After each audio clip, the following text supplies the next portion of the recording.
Good morning, all. Camelback Trading 2724 coming to you this Tuesday morning, April 7th.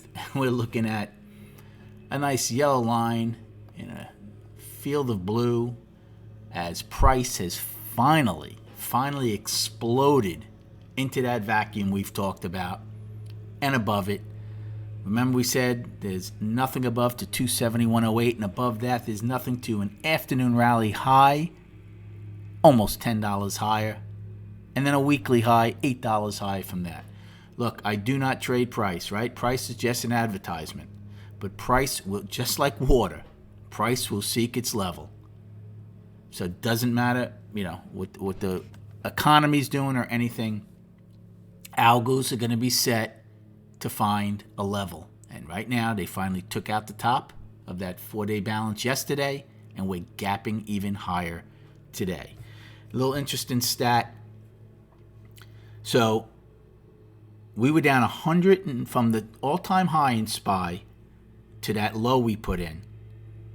We were down $120.82, so almost $121. It took 23 days to get there, which is just fascinating how quick that happened.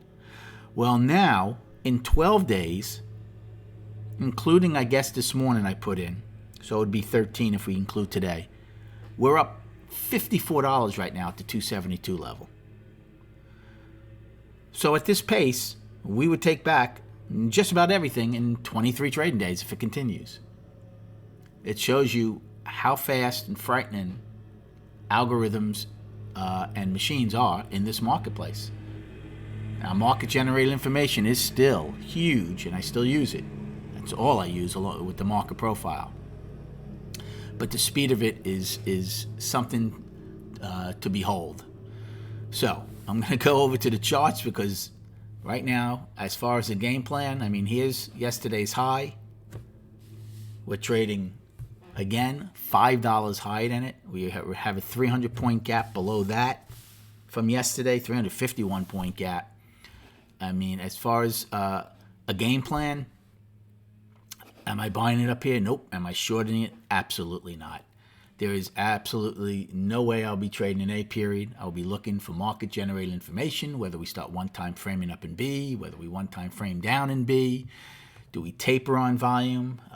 Get involved on the long side that way. There's no trade here for me right now. As far as destinations, well, your first one on the upside, I'll still use it since there's just under an hour to go, and we're trading at 271.90, 271.08. Then, which is a daily high. That's the one I've been talking about now for a while. We're finally getting it, it looks like.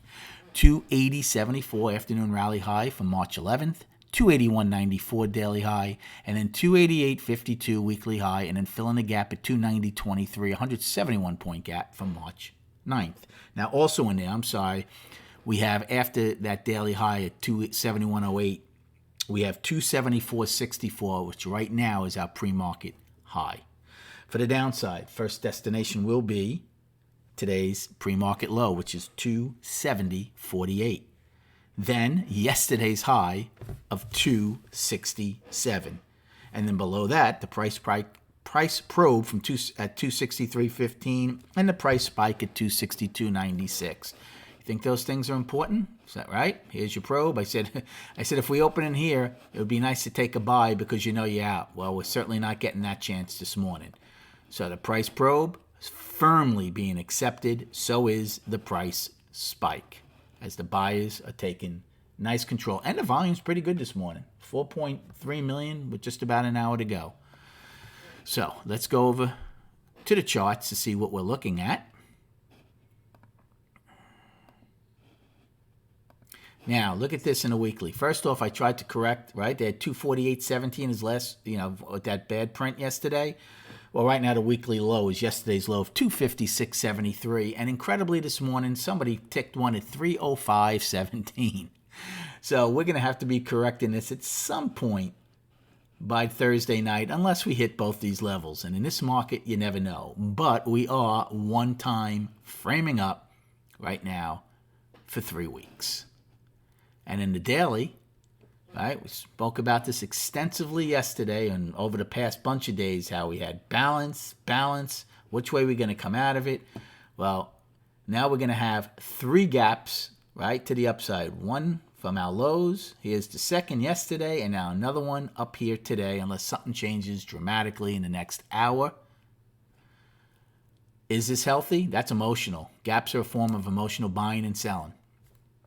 Is this realistic? I have no idea. Yeah, it seems like there's some good news coming out about the virus now every day that possibly we're peaking, but it's still not over. And I think more importantly, the ramifications on the economy and specifically every company is nowhere to be known yet. It'll be interesting once earnings come out. But again, I only trade what the market's telling me to trade. It doesn't matter what I think. And one other thing, right? Our death cross. That's why it's meaningless to me. The day crossed 250.105. Yep, next couple of days we did go down $7 more. But since then we're up $30. So this thing is pretty meaningless to me. And tomorrow night after my wrap up of the video for Wednesday, later in the afternoon or early evening, I'm going to do the video explaining what I am looking to achieve when I open up my new channel. My 22-year-old daughter, who's finishing up her senior year from Clemson here at home, and basically had a job lined up, which is no longer available because of what's gone on, unfortunately. I'm going to give her the lead on my little project here and let her, she's a marketing major, let her run it and get everything organized and hopefully basically give her her first job and have things run smoothly, hopefully, when we start on April 20th. So tomorrow night I will be giving that video on what to look forward to. Have a great day trading today, and we'll recap at 4 p.m.